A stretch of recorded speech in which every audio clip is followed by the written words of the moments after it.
commencé avec une drum, et donc on se retrouve directement avec ma guitare acoustique.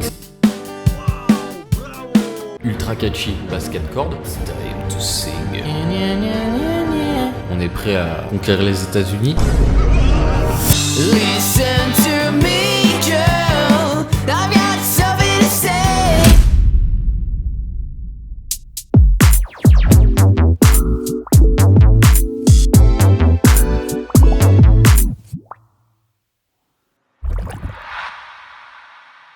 Salut à tous et bienvenue au studio La Bulle Bleue. Aujourd'hui on va se retrouver pour faire suite à notre vidéo sur les Beatles, qu'on espère que vous avez adoré, mais voire plus que ça en fait, que vous avez partagé tout autour de vous. On a décidé de faire une vidéo comment composer, produire dans le style du groupe en question. On va aller directement sur Pro Tools avec vous, vous aurez l'écran en direct, et on va faire de la musique. N'oubliez pas que ce qu'on propose c'est nos services aussi, donc si vous aimez ce qu'on propose là au niveau compo, vous êtes les bienvenus, n'hésitez pas à nous contacter, soit sur les réseaux sociaux de La Bulle Bleue, soit sur notre site internet. Il y a un petit encart pour nous contacter directement par là. Il y a toutes nos informations, les prix, le fonctionnement du studio.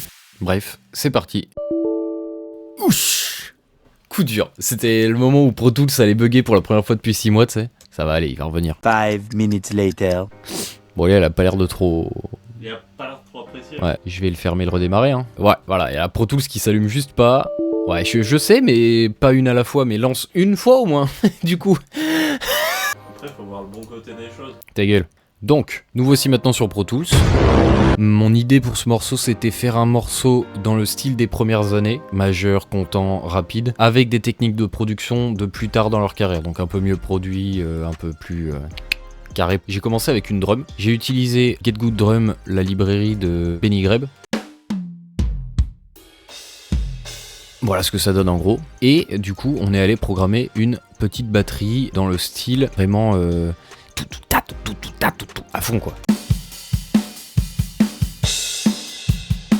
Donc là, on est à 140 BPM. Pour faire danser, c'est quand même quelque chose qui reste convenable, je pense. Et je parle en tant que danseur.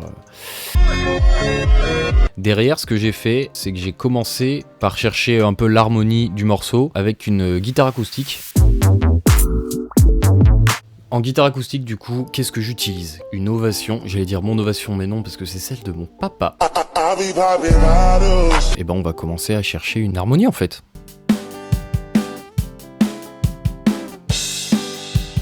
Voilà, donc on va partir là-dessus, je vais enregistrer ça proprement. Et donc on se retrouve directement avec ma guitare acoustique, c'est la piste bleue, et l'intro nous donne ça. Du coup, je l'ai mise à gauche parce qu'il y a tout le temps des choix assez forts au niveau panning, donc si on met à droite ou à gauche. Donc là, j'ai décidé d'écarter un peu mes éléments, il va pas en avoir beaucoup, donc ça va pas spécialement être le bourbier. Et donc on a cette suite d'accords pour ce qui est couplet, qui est tout en majeur, évidemment. Et pour le refrain... Super, mais pour l'instant, il n'y a pas grand chose. Mon idée suivante, c'est de rajouter un riff de guitare. Mais attention, le riff des Beatles, c'est souvent une mélodie ultra catchy. On rappelle que c'est quand même le début de la pop, comme on l'entend aujourd'hui. Donc on va sortir une deuxième guitare et commencer à chercher des petits riffs. J'ai pris ma Squier Starcaster, qui est un modèle hollow body, donc creux, avec 2 micros wide range. On bat les couilles, frère. Et du coup, ça va aller se rapprocher de ce qu'on avait chez les Beatles à l'époque, à savoir un truc avec pas mal d'attaques quand même. Ça jouait sur des Rickenbacker et des ES335, mais assez chaud. Ok. Pour ce qui est du son, on va retourner sur ma petite piste de rec, sur laquelle j'ai normalement mon ampli pour ce morceau. C'est donc le THU de Slate. Là, c'est une émulation de donc le top 30. C'est en fait un Vox AC30, une tête de Vox AC30, avec un petit compresseur devant, une toute petite overdrive, un cab et pas de reverb. On va commencer à chercher des petits riffouilles. Des mélodies surtout, ce qui est important c'est vraiment pas avoir des riffs qui vont être démonstratifs et tout, c'est vraiment quelque chose de mélodieux et d'ultra catchy. Donc je me mets en micro intermédiaire pour avoir à la fois de la rondeur et de l'attaque, et on va enregistrer. On se retrouve avec ma piste de guitare électrique que je suis venu mettre à droite dans la stéréo, donc en opposition à l'acoustique, et c'est un truc qu'il faisait souvent, donc c'est vraiment des choix très forts de panning, comme je disais, c'est pas écarté sur la stéréo, donc on va mettre un truc un petit peu là, un petit peu là, un petit peu là, un petit peu là, c'est vraiment des choix ultra forts, donc full à droite, full à gauche, plein centre, devant, derrière. Même des fois, il faisait avec la batterie qui était sur les côtés de la grosse caisse, à gauche ou à droite. C'est quelque chose qu'on voit plus du tout, ça. Voici donc ma petite guitare électrique qui sonne comme ceci. Ça, c'est le riff qui va être là pour l'intro ainsi que pour le chorus. Avec un petit turnaround, comme on appelle, donc une petite résolution avec un petit changement d'accord.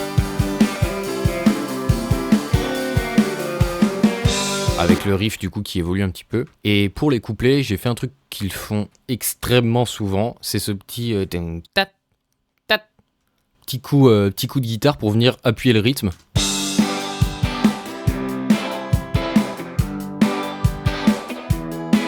Qui fait très surf rock des années 50 et tout ça, très amérique. Du coup, pour ce son de guitare, pour aller un petit peu plus loin, donc j'ai dit c'était le Vox AC30, donc c'est ce qu'ils utilisaient, On est venu rajouter une toute petite reverb, ce qu'on appelle une room, donc qui va simuler une pièce en fait, pour la mettre dans un espace, et un slap delay. Qu'est-ce que c'est un slap delay? C'est un délai, donc un écho, mais très court. Ça va être pas beaucoup de répétitions, mais assez forte, et ça veut dire donner un petit tic-tic-tic juste derrière. Et donc si on écoute en solo...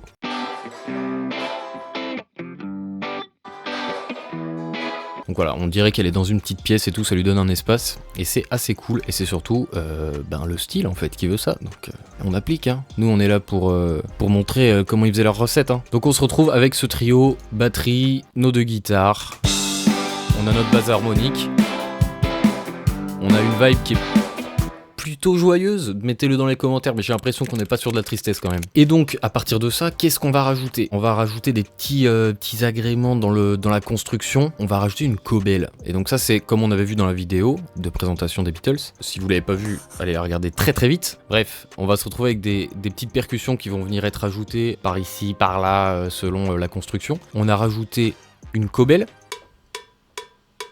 Donc vraiment débile, hein. Régulier. On est venu la panner super à gauche alors que la batterie on l'a pas beaucoup panée, elle est assez centrale. Mais la cobelle, pleine gauche. Et on est venu rajouter pour le refrain un tambourin que je suis allé enregistrer également pour rajouter là. Et donc notre batterie par exemple sur le chorus où il y a tout, avec les guitares ça donne ça.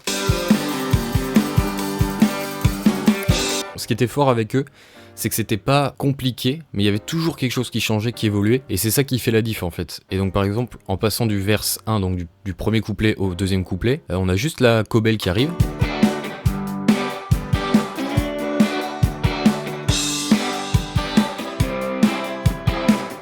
Et enfin, en passant des couplets au chorus, il y a le tambourin qui va venir se rajouter à droite.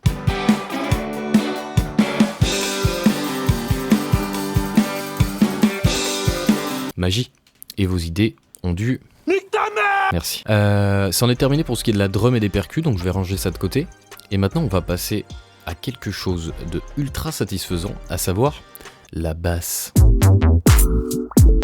Big boy, hein, big boy. On se retrouve avec une basse déjà, une basse 4 cordes. C'est une Marcus Miller V7. Ce qu'on a fait pour se rapprocher le plus du son de basse de Paul McCartney, il jouait sur une Hofner 4 cordes qui est assez courte. Il joue au Mediator, donc on a un son assez clinquant, mais la basse en elle-même fait que le son est très rond. Et j'ai choisi le micro manche qui va avoir un son plus rond, plus chaud.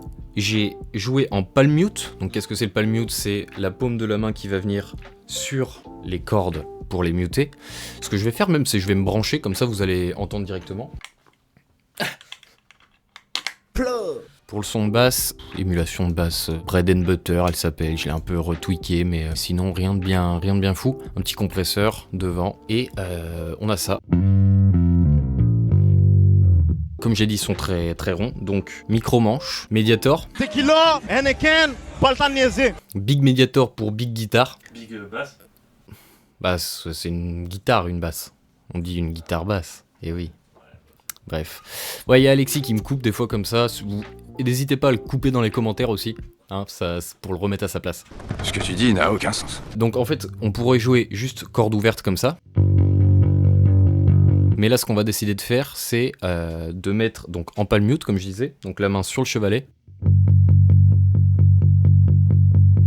Et on va venir jouer une ligne de basse. L'important pour émuler Paul McCartney, c'est avoir quelque chose d'ultra simple et efficace, mais on fait de la pop, Donc on veut quelque chose de groovy, faut qu'elle soit quand même harmonique. C'était rarement de la basse, ce qui faisait c'était plutôt une mélodie en plus. Donc on va se lancer.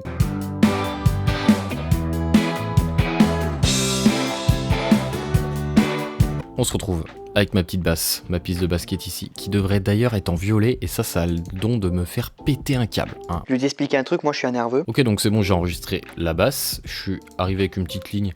Et qui danse, mais qui danse?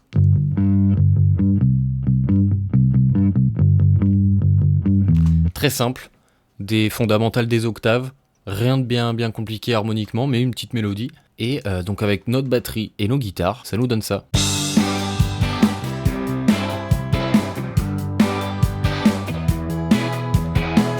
Qu'est-ce qui va nous rester à faire, les amis?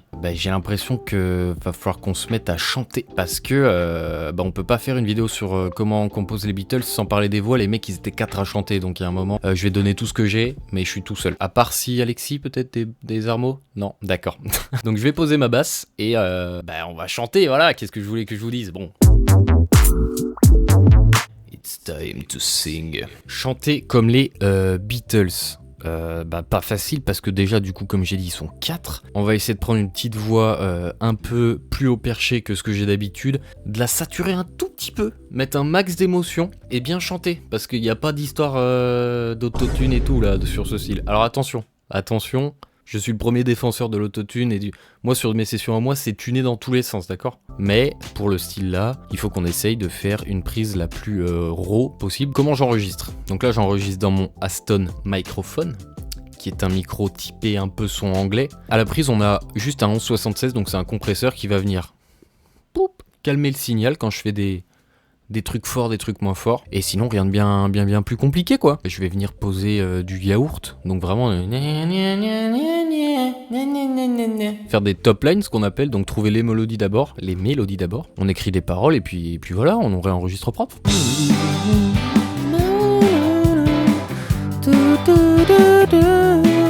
Je pense qu'un truc plus aigu, comme je disais au début, ça peut être pas mal.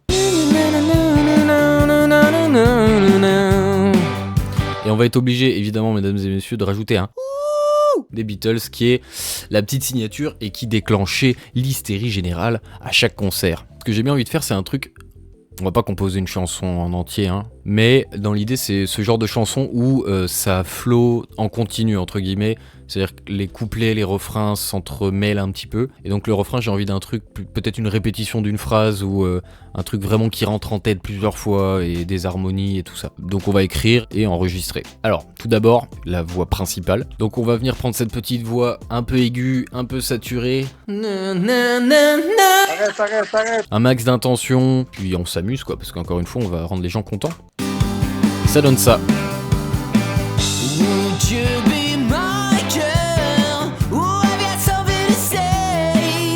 Évidemment, vous allez voir le processus, mais là, ça va pas rester tout seul. On en a parlé dans la vidéo des Beatles sur des questions de production. Qu'est-ce qu'ils font énormément? C'est doubler la voix lead. Donc je suis venu chanter la même ligne exactement, et juste la doubler, et donc ça nous donne ça.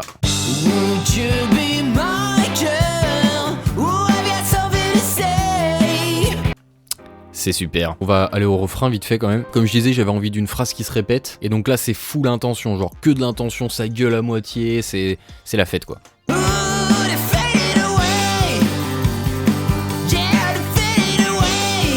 Super, l'intention est là. La suite, c'est quoi quand on fait des voix pour les Beatles? Les harmonies. D'accord? C'est bon pour vous? On va venir rajouter tranquillement les harmonies que j'ai enregistrées. On en a 2. D'accord? Je suis venu en rajouter 2. La première, elle est 50% à gauche, donc j'imagine que ça fait une sorte de 45 degrés du coup, hein, si 50% de 90, ça fait, attends, je retiens 4, moins, ouais, ça fait à peu près ça. Et l'autre, du coup, elle est de l'autre côté quoi. Et j'ai pas fait les mêmes harmos à gauche et à droite, parce que du coup, quand ils sont en live, en général, ils sont 3, voire 4 à chanter, mais souvent 3. Ils font pas les mêmes harmos, ils ont vraiment une harmonie chacun, et c'est ça qui est cool. Donc ça commence sur le deuxième couplet, parce que sur le premier couplet, j'ai mis que la lead, et l'harmo, à gauche, elle va venir faire ça, marquer les fins de phrase. Listen to me, girl, I've got something to say. Alors tout seul, ça a l'air un peu débile, je vous l'accorde, mais avec le tout, When I'm with you, my troubles seem to fade away. Super, on est venu rajouter, j'allais dire troisième voix, mais quatrième voix en soi, qui est un peu plus grave. Fade away. Et donc avec le tout, donc évidemment il y a le petit ouh.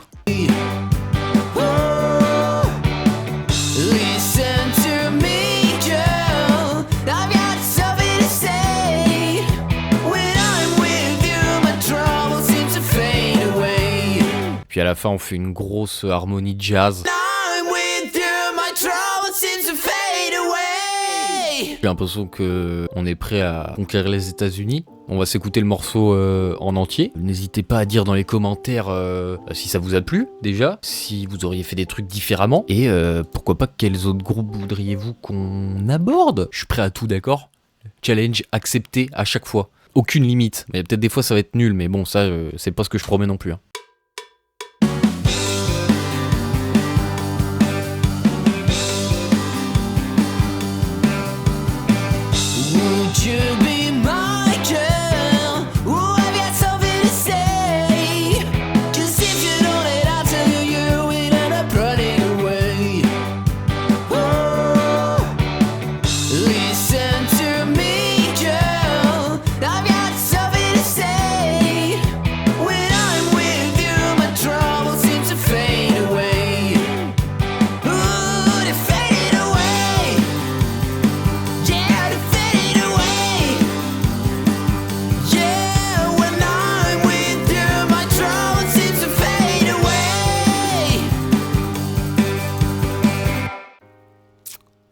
Pas mal ou quoi? Donc voilà, j'ai l'impression que on a réussi à taper dedans, hein, taper dans le mille comme on dit. Le style est respecté à mon avis.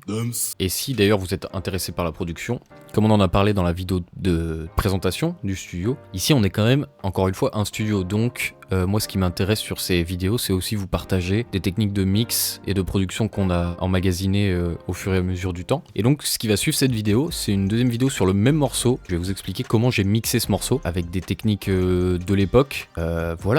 On va finir cet arc sur les Beatles. On espère se retrouver très bientôt. N'hésitez pas à aller sur nos réseaux, Kylian Prod, Akime Prod, La Bulle Bleue. Sur cette chaîne YouTube, allez voir la vidéo précédente déjà pour avoir un peu de contexte ou se rappeler parce qu'entre les deux vidéos, des fois on oublie, machin. Retournez voir la première, comme ça on est sûr d'être carré. Portez-vous bien surtout et écoutez un max de musique, c'est le plus important.